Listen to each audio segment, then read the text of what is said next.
Hi, and thanks so much for joining. We're going to get started here in just a second. I'm going to share my screen, and we will get underway.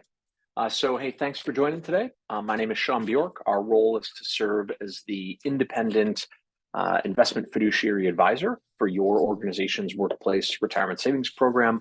And thanks for tuning in to learn more about raising financially aware kids. And I got my handy compliance approved notes here, and we're going to kick off.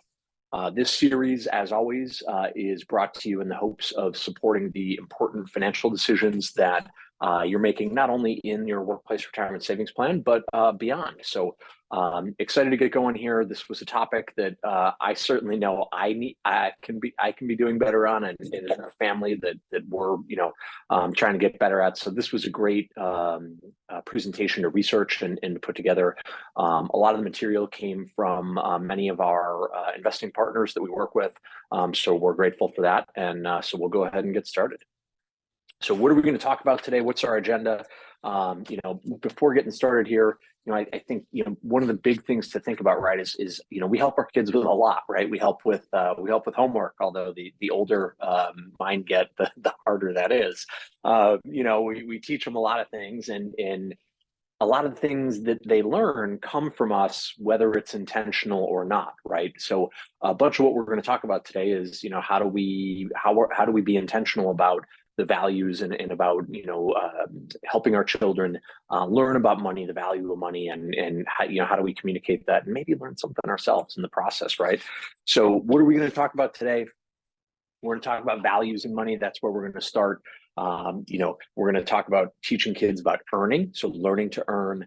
We're going to talk about saving and investing, budgeting and borrowing, and then we're going to wrap up with giving back. So one of the things that jumped out at us was that the number one financial worry that parents have in the United States is being able to pay for their children's college education. And that wasn't really a surprise. We're in the same boat, right? And that's a tall mountain to climb. What really was interesting to me was that that worry has trickled down to high school students, right? And over 2/3 are concerned about their ability to pay back student loans. And over 80% said that cost was an influencing factor on where they're able to attend or where they would choose to attend college. So this is a big ticket item, right? And this can really dramatically change the trajectory of our lives when our kids are young. This is something that we can focus in on, and those little lessons can add up to be really impactful down the road, provided we start early and we have a plan. So we mentioned this earlier. Kids count on us for information, right? Some good, some bad.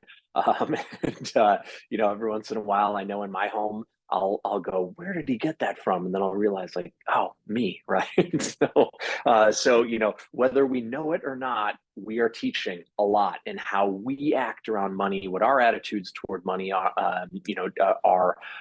can flow through to our children, and that's something that we want to be, certainly aware of.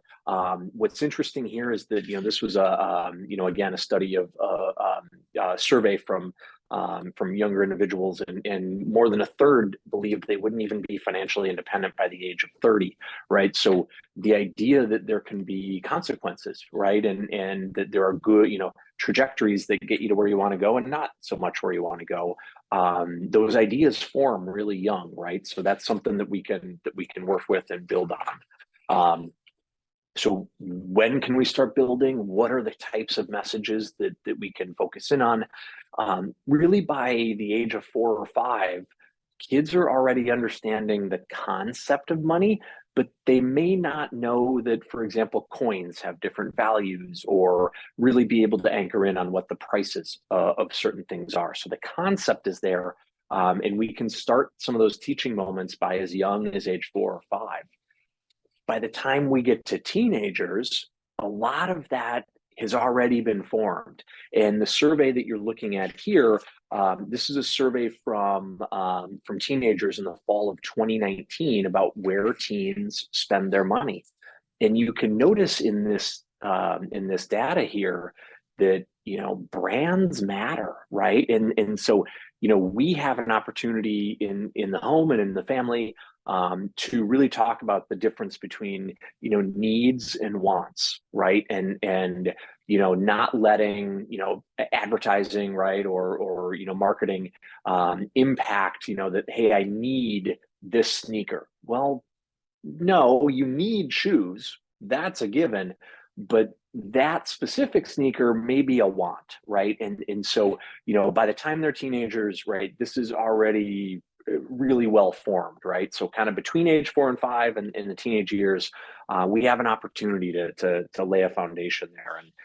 And especially when we talk about kind of the needs versus the wants and being able to model, certain behaviors. One interesting note on this piece here was that, the food and entertainment is food is looked at as potentially a leisure activity or an entertainment activity. So that was something that jumped out at us, when we looked at some of this data.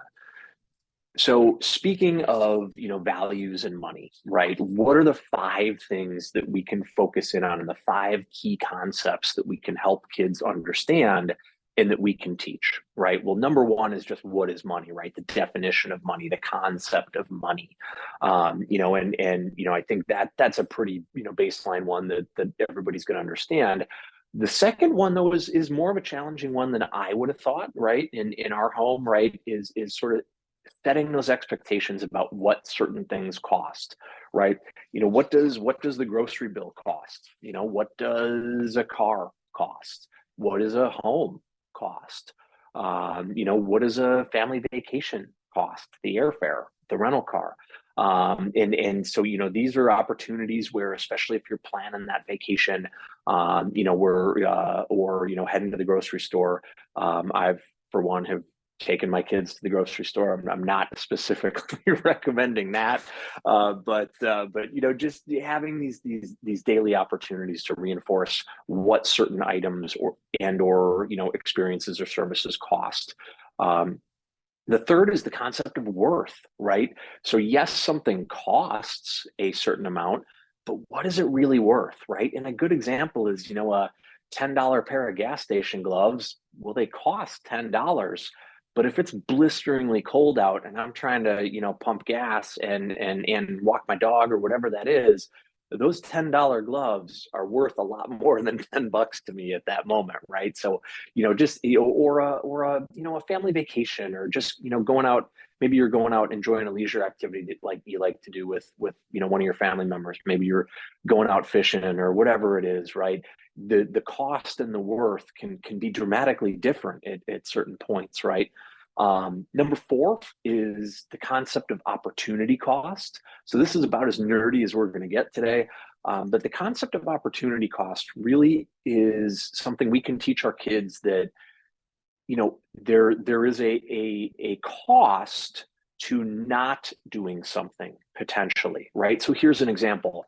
Your teenager decides that instead of going and making $70 babysitting on a Friday night, they're gonna skip that and they're gonna go out with their friends and they're gonna go to the movies and go out to dinner, and they're gonna spend $40. And really, the concept of opportunity cost is that Friday night out actually costs them $110, right? Because they spent the $40 and they could have made the 70, right? So that opportunity cost concept is a big one, and it can be helpful, as kids make choices, right, that revolve around money. And lastly, just the tools for success, right? If it's a youngster, maybe it's a piggy bank or a little safe with a combo on it. As they get older, maybe it's their first checking account or their first savings account, right? Giving them the tools for success and the resources for success, and playing a role in that, in the family. So moving on to our next subject, right? We talked about, sort of the baseline of like, what is money, in creating that understanding. The second is learning to earn, right? What is, the concept of earning, right? What is a job, right? Explaining that, some roles pay hourly, some roles are on a salary. What are what does that mean? Certain different types of education or qualifications or skills might be required for different jobs. This gives you a good starting point to help explain the concept of earning, right? The other thing for kids when we talk about earning is an allowance, right? Do we give an allowance? Do we give an allowance regardless of the chores that are done and the quality to which they are completed? Or do we tie the allowance to the completion of certain tasks, right? Getting your homework done, keeping your grades up, taking out the trash, helping with the dishes, setting the table, like all the baseline things, right? And there are different schools of thought on this, right? And there is no right or wrong, right? What matters is that it aligns with your value set, and how you choose to do it. The real key is to make it consistent and to make it so that it's fun, right? It isn't like a power struggle over money. Oh, I didn't even know Zoom could do that. Sorry, I just had some balloons there. Uh, so, not making it a power struggle about money, just making it fun, right? That's the big key, and you can see here that about 2/3 of families give an allowance. What are some averages? And this can be a helpful starting point for you. So when I saw this survey data, this was eye-opening to me. I know my first job at 15, 14, I wasn't making 4,900 bucks in a summer, but this is giving me some current averages. Or I'm sorry, this is about 2014 data for teenagers and kind of preteen years. What some of those annualized income numbers look like. So kind of just finishing up on learn to earn, right? Just talk to kids about your job and your experiences, encouraging kids to, get a part-time job, gain experience. Maybe it's an internship, maybe it's not even paid, right? Really trying to attach the value of what they're doing to the work that they're putting in, not necessarily the paycheck that they're bringing home, and helping them keep track of their experience for a resume and explaining, how important that can be. So now that we have talked about money, we've defined money, we've talked about learning to earn, let's shift gears and we'll talk about saving and investing, right? So saving and investing, the assumption is that, okay, well, now I've earned something, I have something to actually save and invest. And the concept is really twofold, right? One is, what is saving and investing, and why would I do one versus the other, right? So savings can best be thought of as liquid asset, liquid cash, something that you can access, relatively easily for a certain need or a goal, right? Going out to the movies with your friends, maybe a small purchase that is being saved up for. Maybe it's a gift for someone else, right? Or holidays.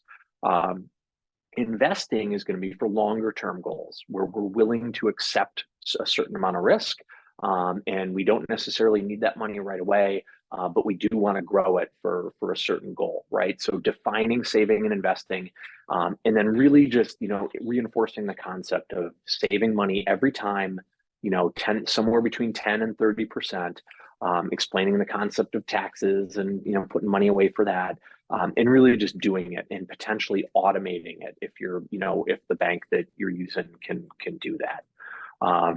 So, what are some things about saving and investing? One is to make it fun, right? So, let's have a kind of a ritual of a piggy bank. The examples here are save, spend, and give buckets. Setting goals for spending or for investing, and staying engaged, right? Visiting your money, watching it grow. A neat concept that a family friend of ours uses is considering a match, right? So almost like some 401k plans have a match, you want to reward certain behaviors that are positive. The family friend of ours said, "Hey, tell you what, when you choose to invest this money for for the long term, I'm gonna do a certain match, right? And I'm gonna help you with that and help it grow." So just different ways that you can come up with, not only making it fun, but incentivizing, really strong, behavior that'll serve kids well as they get older. So speaking of getting older, right? When we do get to the point where we have that summer job, we're earning money, beginning to teach the concept of the bank, right? Financial institutions. What do they do, right? So involving your kids in those decisions can be a really great starting point. taking them to the bank. Which bank are we going to use? What type of account are we going to get? What question, what questions can we ask? Showing kids how to make a deposit, what checks mean, what bouncing a check means, right? How debit and credit cards work, and we'll talk about credit in a little bit. ATMs and ATM transactions, right? All these are great teaching moments to create financial independence, and to understand, how the financial system works, right? So the bank's really going to be primarily saving, right? Or for the most part. Investing is going to be those longer term goals, right? So what are some ways that we can introduce investing? Well, for one, we don't even have to really invest, right? We can play the stock market game. We can, everybody can pick a stock or a company they're familiar with. Mine would probably be Microsoft's, Xbox, and Nintendo, and in my household, if we were asked, right? But picking some companies that kids are familiar with, that they're interested in. Disney is a great one, et cetera, right? So following that stock, how do you look up a stock? What is a stock, right? How does that work? Showing kids that the market can go up, but also down, right? And how does that work if we're going to buy a stock? A mutual fund, right? What is a mutual fund? How does this work? And then setting a goal and potentially even opening an account, right? Once an appropriate risk level has been dialed in. So the concept of risk and reward, and risk and expected return is really important. And this is something that even as adults, right, we struggle with. And being able to find the right risk level and realize that risk and reward are directly related, full stop, right? This is something really important that we can ingrain at a young age, that risk is great when it's paying off, but there is a downside to risk, right? And what does that look like? And what level of risk are we willing to accept, right? And that's a really important lesson that we can teach. So, speaking of investing, and another opportunity to talk to kids about investing, and for adults, right? Another opportunity for us to invest is saving for college, right? And planning for college. And as kids get older, we can start to involve them in this decision making. The question I always get is, when's the best time to start a 529 plan? Probably 20 years ago is really the right answer. By the time it's on our radar, usually that means, we're probably a little behind the ball. So as early as you can, right? Thinking about, how do we want to save for college? Is a 529 the appropriate way for us to do that? How much should I be putting in? And the short version is, the younger your child is, the less you have to put in on a regular basis to be able to accrue a meaningful amount by the time they're of college age. But really an important vehicle for those of you who have kids that potentially you want to be saving for education. There's a lot of really cool ways that you can do that too. I mean, kids can contribute, you can contribute, family members can contribute. Lots of different, there's like reward programs that'll contribute depending on who your 529 is through. So a lot of different really cool ways to do this. But just an important note is that if you have a young family, this is something that should definitely be on your radar. I wish we had started ours a little earlier. So budgeting and borrowing, we'll move on to sort of the opposite of investing, right? So which is borrowing and paying interest, right? So budgeting and borrowing, first is kind of, what's the concept of a budget, right? And really creating sort of a simplified one, especially when your kids get a little older, maybe when they start driving, right? We can start, they have some income, they've got a job, or an internship or whatever that is that you've worked out, and you can help them create this budget, and really potentially help explain the difference between, hey, we cover this, and if you want to do something different than that, well, then you're going to pay the difference, right? So going back to our sneaker example, like, we're going to pay for shoes. If you want like the latest, greatest, coolest pair of high tops, well, you're going to pay the difference, right? And here's how that's going to work, and that's going to really help make those decisions more meaningful and more impactful and more real, right? So when we think about budgeting and borrowing, one of the things that is going to be a really key factor in the borrowing equation is what our credit score is, right? And so being intentional about building credit, I wish somebody had sat me down, when I was a teenager and said, "Hey, Sean, this is called your FICO score, and it's going to be your report card on how you pay your bills, and it's going to stick with you your whole life." Right. And so, being able to sit, a teenager down and be able to say, "Hey, credit is really important," right? Whether you're buying a car, buying a home, whatever that is, there's going to be, points in your life where you're going to have to, potentially finance a certain purchase. And if you build your credit score the right way, you're going to show up and say, "Hey, I've got all straight A's," right? And everybody's going to line up to give you the best deal. If you're not intentional about it, or if you make some mistakes early on, you're going to show up and your report card, isn't going to be as compelling, right? And it's going to be something where you may not be getting the best deal for some of these things, right? So explaining the concept of building credit, this slide outlines the components of your credit score. And again, I wish somebody had sat me down and walked through this. One of the things to consider, especially if your kids, as they get older, maybe they're going off to school, right? Considering a credit card, making sure you explain the importance of, like, here's how much of the credit limit to use. Make sure you're paying it down every month, right? And what does that look like? And just being very intentional about building credit. Um, the 10 things, we could call this "I wish I knew" about credit, right? But these are 10 great tips in terms of how to begin building credit, how that works, right? And some tips to share with your kids as they potentially go down that road. Student loans, this is an area where, I will confess I am not, incredibly current and up to date on. I know these rules are wildly complex. So in researching this, these were the top bullet points that made sense to communicate. The studentloans.gov website was one of the ones that really helped demystify a lot of these concepts. And then also this collegescholarships.org. Both of these were really helpful in researching this presentation. And if whether it's kids, researching some of these on their own, or parents sitting down with them and trying to learn different options for financial aid, and or scholarships, and or taking out student loans, this was a great place to do it, and something that that I think hopefully will serve you well as you go through those resources.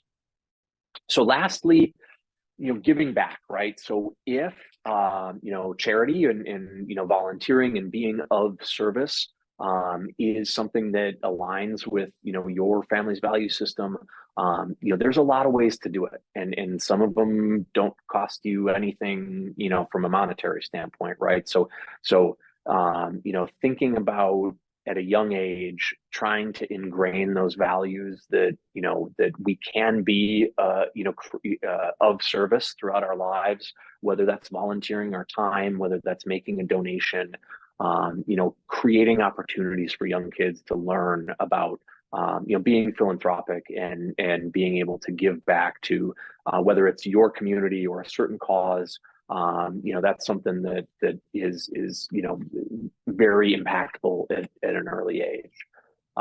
So with that, finally, wrapping up, really trying to hit on the fact that your net worth does not equate to your personal worth, right? Or happiness, for that matter. And so, when we think about creating and teaching values and money, this is a big part of it, right? So playing an active role, and trying to help, your kids realize that, just what your salary is does not define you as a human being, right? And does not define your role in this world, right? So, we're not setting up the goal to be, rich and famous and fabulous, right? We're setting up the goal to, be responsible, to understand how money works, and to use to invest responsibly, to use credit and borrowing responsibly, to match up today's money with tomorrow's goals. Right? These are all things that can be taught.